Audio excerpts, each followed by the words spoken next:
사무엘하 3장 17절입니다. 17절부터 26절까지입니다.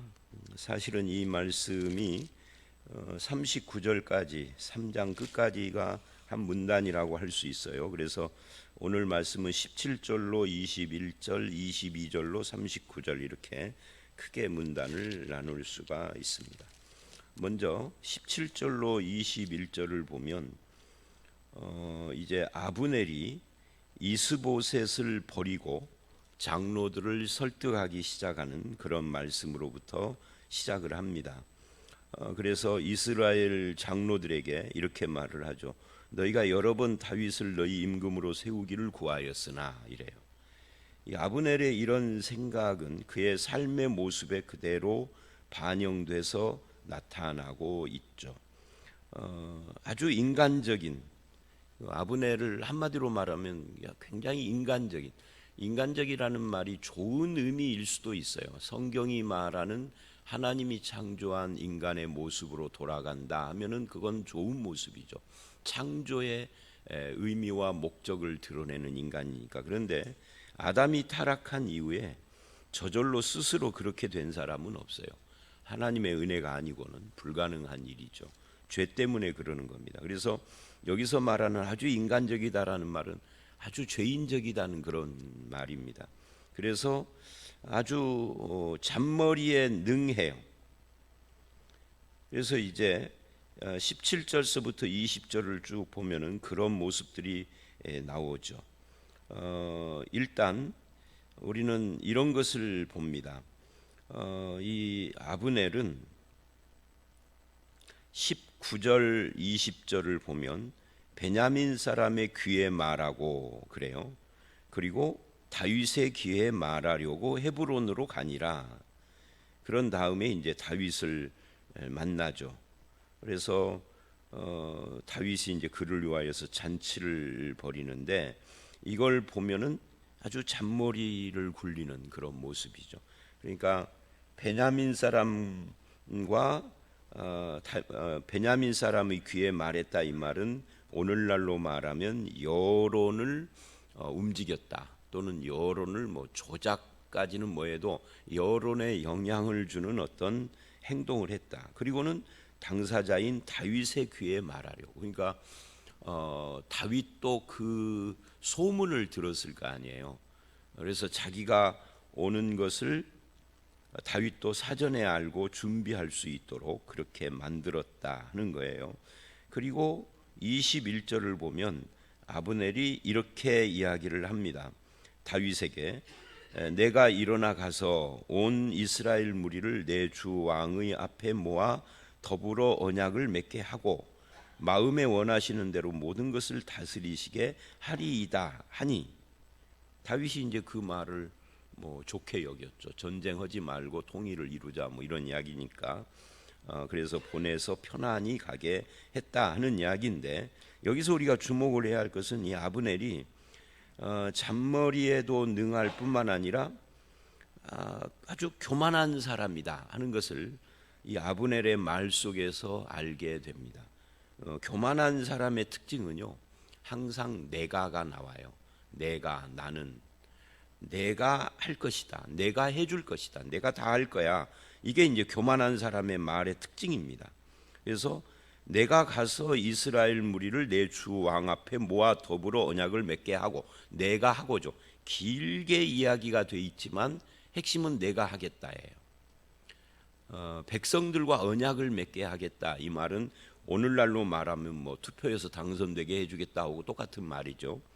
또 마음에 원하는 대로 모든 것을 다스리게 하겠다 내가. 그러니까 다윗조차도 자기가 다윗이 왕이 되고 통치자가 되면 그것도 내가 해주는 걸로. 그러니까 이 아브넬이 굉장히 머리도 굴리고 교만한 그런 사람이다 하는 것을 우리는 금방 여기서 알 수가 있습니다. 그리고 이제 17절 하반절하고 18절로 쭉 보면은 이래요. 장로들에게 너희가 여러 번 다윗을 너희 임금으로 세우기를 구하였으니, 이거는 말하자면 백성의 뜻이 다윗에게 있었는데 아브넬 자기 때문에 이스보셋을 왕으로 삼고 지금 남북이 갈라져 있다 하는 것을 말하고 있는 거죠. 그러니까 아브넬은 하나님의 뜻을 무시할 뿐만 아니라 어제 우리는 이 아브넬이 하나님과 다윗이 맺은 언약, 하나님이 다윗에게 한 약속을 이미 잘 알고 있다 하는 것을 봤었잖아요. 근데 오늘 이 본문은 하나님의 뜻을 그렇게 무시할 뿐만 아니라 백성의 뜻도 무시해버린 사람이었다 하는 것을 지금 보여주고 있습니다. 그러면서도 백성들의 여론을 움직이려고 하고, 그러니까 백성들의 뜻이 무섭다는 건 아는데 무시했던 거죠. 그리고 다윗이 아닌 이스보셋을 세워서 자기의 정치적인 야욕을 이루려고, 이 정치적인 야망, 야욕이라는 것은 이익이잖아요. 내 이익을 위해서, 그게 권력의 욕심이든 물질이든 아니면은 선왕의 첩을 어떻게 해본 그런 문제든 이게 다 야망, 욕심, 이익하고 관계가 있는 건데, 이제 또다시 그런 것을 위해서 남북을 갈랐을 뿐만 아니라 남북을 통일시키려고 하는데도 이게 순수한 목적이 아니라 그런 야심을 가지고 잔머리를 굴리고 하나님의 뜻과 백성의 뜻을 무시하고 자기가 모든 것을 했다. 그러니까 이 모든 행동의 초점은 어디에 있느냐면 내가 할 수 있다에 있는 거예요. 왜? 그거를 확실하게 다윗에게 인지시켜 놓아야 통일 후에 다윗이 왕으로 통치를 해도 자기의 몫이 있을 거 아니에요. 잘하면 다윗도 뒤에서 조종할 수 있고, 이제 이런 생각을 하고 있는 겁니다. 그래서 애초에 자기가 세웠던 이스보셋과 북왕국 이스라엘, 그때는 뭐 북왕국 이스라엘이라는 명칭을 쓰지는 않았으나 남북이 일단 잠정적으로 갈라져 있으니까를 세우게 됐던 건데 이걸 이제 스스로 다시 뒤집겠다라고 말을 해요. 이 아브넬의 말과 행동을 보면 구구절절 옳은 말을 하고 때로는 경건한 언어를 쓰기도 하고 여호와께서 이미 하고 18절에 하나님을 등장시키고 어제 말씀에는 하나님의 맹세와 약속을 이야기를 하니까 이게 경건한 언어들이죠. 그런데 자기의 진짜 속마음을 감추고 있는 교활한 사람이었다 하는 것을 말하고 있어요. 그런데 문제는 뭐냐면 세상은 그런 사람들이 의도한 대로 흘러갑니다. 물론 넓게 길게 놓고 보면은 그런 사람들이 의도한 대로 안 되죠. 왜? 하나님께서 통치하시니까. 근데 짧게 보면은 이런 사람들이 의도한 대로 가요. 그리고 그런 사람과 그 가족과 주변 사람들이 호의호식을 하고 권력을 잡고, 권력을 잡은 사람은 물질도 누리니까 그런 삶을 사는 것이 세상이다. 근데 길게 보면은 결국은 하나님의 약속이 성취되는 거고, 어떤 형태로든지 다윗이 세워지는 것은 아브넬이 하는 것이 아니라 하나님께서 하시는 거죠. 하나님이 약속했던 것이 이루어지는 거죠. 그리고 하나님이 심판하시는 거예요. 그걸 우리가 잊지 않아야 하고, 이 사무엘 상하는 결국은 하나님이 통치하신다, 즉 왕이신 하나님, 이게 큰 주제거든요. 이 주제 안에서 인간들의 행동이 나오고 있는 거예요. 그래서 우리가 하나님을 믿는 사람이라면 살아계신 하나님을 믿을 뿐만 아니라 그 하나님이 전지전능하시고 하나님의 뜻을 성취해 가시는 그런 분이시다, 섭리, 하나님의 섭리와 뜻을 믿고 아멘 하고 믿음으로 살아야 되는데, 이런 믿음을 가진 사람은 단기적인 안목을 갖지 않고 장기적인 안목을 갖고 흔들리지 않아야 해요. 특히 필요한 것은 인내로 흔들리지 않고 오래 참으며 하나님의 뜻과 섭리를 믿는데, 살아계신 하나님을 믿는데, 그때 인간적인 교활한 수단 방법이나 교만함 이런 걸로 반응을 해서는 안 된다 하는 교훈을 이 17절로 21절까지의 말씀을 통해서 배우게 됩니다. 이거를 적용을 해야 하는 거죠. 그게 정말 하나님을 믿는 사람의 모습이라고 할 수가 있어요. 근데 삶은 교활하고 인간적이고 자기 이권을 따라서 세상과 권력과 이런 것들을 탐하고 그러면서 입술로는 하나님 이야기하고 하나님을 믿고 기도하고 예배하고 그거 다 하나님이 아시는 거죠. 인간들은 속아요. 근데 하나님은 절대 속지 않으시죠. 하나님은 반드시 심판하십니다. 그래서 이런 것을 지금 17절로 21절의 아브넬을 통하여서 우리가 보고 나에게 적용해야 할 문제다 하는 것을 알 수가 있습니다. 우리는 하나님과 하나님의 뜻을 믿는 사람들이에요. 이제 22절서부터 39절까지 어떻게 보면 이제 39절로 끝나는 것이 아니라 4장까지 쭉 이어지기는 합니다만은 이 다윗의 집이 강해지는 사건에 있어서 이 절정의 사건이 여기에 다 나와요. 먼저 22절서부터 보시면 오늘 매일 성경은 26절까지로 끊었습니다만은 조금 길게 보면은 30절까지를 한 문단으로 작은 한 문단으로 볼 수가 있어요. 여기는 이제 요압이 아브넬을 죽이는 이야기 스토리입니다. 요압은 다윗이 아브넬을 편안히 보내주었다는 소식을 듣습니다. 그리고 다윗을 찾아가요. 그래서 24절 이렇게 왕에게 따집니다.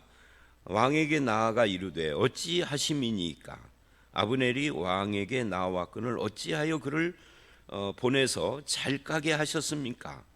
하고 따져요. 여기서 어찌하여라고 항의하는 이걸 이제 어찌하여라는 말이 성경에 등장할 때는 뭐 의문 표시이기도 하지만 분노 또는 동의할 수 없다라고 하는 항의의 표시이기도 하고 그 마태복음이나 마태마가 누가 이 공간복음에 보면은 어찌하여를 가장 많이 하는 사람이 바리새인들이에요. 바리새인 서기관 사두개인들이 예수님만 만나면 어찌하여 당신의 제자들은 하고 시비하고 따질 때 쓰는 그런 말인데 사실은 여기서는 공간복음에서는 예수님께 따지는 바리새인 서기관 사두개인들이지만 여기서는 왕에게 신하가는 말이잖아요. 사실은 일반 신하라면은 있을 수 없는 일이죠. 그런데 지금 요압이 다윗에게 자기의 분노의 감정을 표출을 하고 있어요. 어째서 네가 왕이면 다야 뭐 이런 감정인 거죠. 왜냐하면 자기 동생이 죽었기 때문에 그렇습니다. 그런데 뭐 왜 그랬느냐 뭐 이런 걸 떠나서 신하가 왕에게 할 수 없는 말을 해요. 그래서 이걸 보면은 이 사무엘하 1, 2, 3장을 보면 특히 이 3장을 보면 북쪽에서는 이스보셋이 왕이지만 아브넬이 그랬고 남쪽에서는 다윗이 왕이지만 요압이 그랬고 이 아브넬과 요압은 비슷한 종류의 사람이다 하는 것을 알 수 있어요. 그런데 이 아브넬과는 달리 요압은 다윗이 쫓겨다니고 고난을 당하던 시절서부터 말하자면 동지거든요. 생사를 함께했던 친척이기도 하고 조카인데 그런데 지금 그러다 보니까 이게 그랬는지는 몰라도 이 교만한 거예요. 그래서 이제 그렇게 따지는데 결국 25절 왕도 아시려니와 넬의 아들 아브넬이 온 것은 속임이다. 당신을 속여서 왕이 출입하는 것을 알고 항의하는 모든 것을 말하자면 정탐차 온 것이다. 그러니 이제 당신 이 아브넬을 보낸 건 굉장히 실수한 거다 하고 왕에게 충고를 한 거죠. 충고라기보다는 화가 난 거예요. 그리고는 이제 26절 오늘 말씀 요압이 전령들을 보내서 아브넬을 쫓아가게 하였더니 이 전령들에게 무슨 말을 했는지는 모르지만 시라라고 하는 우물가에서 돌아가는 아브넬을 만나 가지고 그를 데리고 돌아왔다 이래요.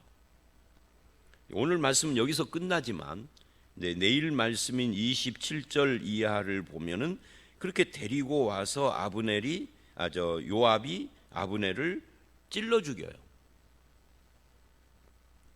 그런데 26절 마지막에 다윗은 이 사실을 몰라요. 그래서 오늘 말씀은 사실은 문단이 조금 애매하게 끝났어요. 사건이 아직 종료가 안 됐어요. 30절까지 가야 종료가 되는데 그건 이제 내일 말씀이기 때문에 거기까지는 언급하지 말기로 하고, 그래서 오늘 말씀은 북쪽에는 아브넬이 교활하고 자기 이속만 챙기고 권력의 야망에 찌들어 있으며 여론도 조작하고 이런, 그리고 교만한 그런 모습이라면, 남쪽에는 요압이 그런 모습으로, 그래서 이스보셋이라고 하는 약간은 좀 멍청하기도 하고 세상 물정도 모르는 무능력한 왕 밑에 있는 아브넬이나 다윗처럼 유능하고 믿음이 있고 꽤 괜찮은, 이스라엘 역사에서 지금도 이스라엘 나라의 국기가 뭐죠? 우리나라는 태극기지만 그들은 다윗의 별이에요. 그럴 정도로 이스라엘의 수천 년 역사 속에서 다윗만한 왕이 없단 말이죠. 그렇게 유능한 사람이지만 그 밑에도 요압 같은 이런 교만하고 자기 고집대로만 하고 잔머리를 굴리는 사람들은 있다 하는 것을 우리 이제 그 다음 사건을 알지만 오늘 본문이 아니니까 거기까지 가지 말고 그건 내일 보기로 하고, 이 오늘 본문에서 이 교훈이 뭐냐 하는 거죠. 그래서 이 북쪽의 아브넬과 남쪽의 요압 통합해서 이야기를 하면, 말로는 하나님을 이야기를 하지만 아주 인간적이고 잔머리에 능하고 교만하고 자기가 모든 것을 자기 뜻대로 하는 것처럼 말하고 하나님의 뜻도 거스리고 백성들의 뜻도 무시하고 왕의 뜻도 물론 거스르고, 이런 삶을 사는 자들이 무능한 이스보셋 옆에도 있지만 유능한 다윗 밑에도 있다. 이런 사람은 그러니까 뭐라는 거예요? 어디에도 있다 하는 거예요. 그리고 이런 사람들이 꽤 출세도 하죠.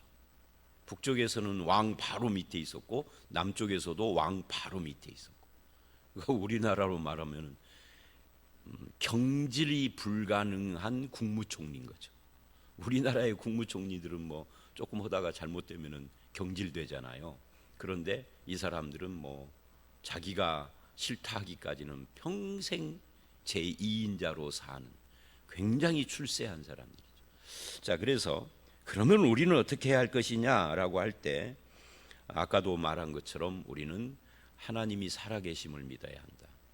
살아계신 하나님을 말로만 믿지 않고 실제로 믿으면 잔머리를 굴리거나 교만하거나 하나님의 뜻과 백성의 뜻을 무시하거나, 여러분 하나님의 뜻이 어떻게 나타날까요? 하나님의 뜻이 어느 날 하나님 뜻을 보여주십시오 그러면 하늘에서 천둥처럼 아무개야 내 뜻은 이렇게 나타날까요? 그런 경우가 없을 수는 그렇게 하나님이 하실 수는 있죠. 하나님이 전능하신데 무슨 방법은 없겠어요. 그러나 그거는 그야말로 특별한, 내 100년 인생에 한 번 있을까 말까 한 거고, 우리는 하나님의 뜻을 매일 필요로 하고, 매일 필요로 한 하나님의 뜻은 어떻게 할 수 있을까요? 첫째는 말씀을 통해서, 이건 말할 필요도 없는 거고요. 그 다음에는 이런 거예요. 항상은 아니지만 그 하나님의 뜻이 나타나는 방법 중에 하나는 내가 속한 그 그룹, 예를 들면 교회면 교회의 성도들 전체의 뜻 속에 하나님의 뜻이 나타나요. 물론 이 전체 성도들의 뜻이 잘못될 수도 있어요. 이거 분별하는 것은 지도자의 몫이겠지만, 그러니까 하나님의 뜻도 무시하고 백성의 뜻도 무시하고, 이거는 두 가지를 무시한 것이 아니라 한 가지를 무시한 거예요. 하나님의 뜻을 무시한 거예요. 거기에 통합이 된 겁니다. 설명하기 위하여서 백성의 뜻도 무시했다 했지만, 문제는 백성들은 조작을 당할 수가 있죠. 그 뜻이 사람에 의해서 조작당할 수가 있어요. 사람에 의해서 움직일 수 있어요. 그러나 하나님의 뜻은 그렇지 않죠. 그래서 하나님의 뜻을 따르고 살아계신 하나님을 믿고 그 하나님의 뜻이 내 뜻과 다를 때에도 아멘 하며 내 뜻을 내려놓고 교만이 아니라 겸손한 삶을 사는 것이 성도들의 삶이다. 그렇게 결론을 내릴 수가 있습니다. 내가 모든 것을 할 수 있다라고 하는 생각부터 내려놔야 한다.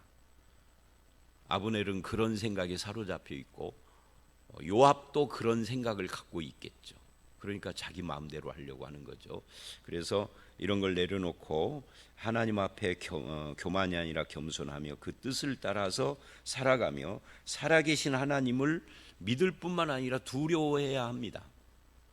살아계신 하나님을 그냥 종교적으로만 보면 안 되고 하나님은 심판하시는 분이다 하는 것을 잊지 말아야 하고 그 앞에서 믿음으로 신실하게 정말 하나님을 믿는 자답게 그렇게 살아가는 것이 성도의 삶이다라고 할 때 저와 여러분이 그렇게 하나님 앞에 겸손한 참 믿음의 사람으로 오늘 하루와 우리의 남은 인생을 살아서 영광을 돌리는 그런 성도가 다 되시기를 주의 이름으로 축원합니다. 함께 기도하겠습니다. 하나님 아버지, 무능한 왕 밑에도 아브넬처럼 교만한 자가 있고 유능한 왕 밑에도 요압처럼 교만한 자가 있는 것을 보면서 인간 사는 곳 어디서든지 입으로만 하나님을 말하고 하나님을 무시하고 믿지 않으며 교만하고 사람들의 뜻도 무시하고 자기의 야심과 이익만을 따라서 사는 그런 죄인들은 어디든지 있는 것을 오늘 말씀을 통하여서 봤습니다. 주님, 사람이 아니라 하나님을 믿게 하시고 살아계신 하나님의 통치와 심판을 믿게 하시고 그 앞에서 겸손한 믿음의 사람으로 살아가게 하여 주시옵소서. 내 뜻이 막혀도 하나님의 뜻은 이루어진다라는 믿음을 가지고 인내도 하게 하시고 끝까지 사람이 아니고 세상이 아닌 하나님을 향한 믿음으로 승리하는 주님의 백성들로 삼아 주시옵소서. 때로는 사람뿐만 아니라 환경과 상황도 나를 흔들 때가 있습니다. 그럴 때에도 살아계신 하나님과 그 약속의 말씀을 믿게 하시고 하나님의 뜻이 드러나기까지 믿음으로 인내하는 우리 모두가 되게 하시며 좋은 결과와 열매를 얻는 그런 성도로 살아가게 하여 주시옵소서. 예수님 이름으로 기도드려 싸움나이다. 아멘.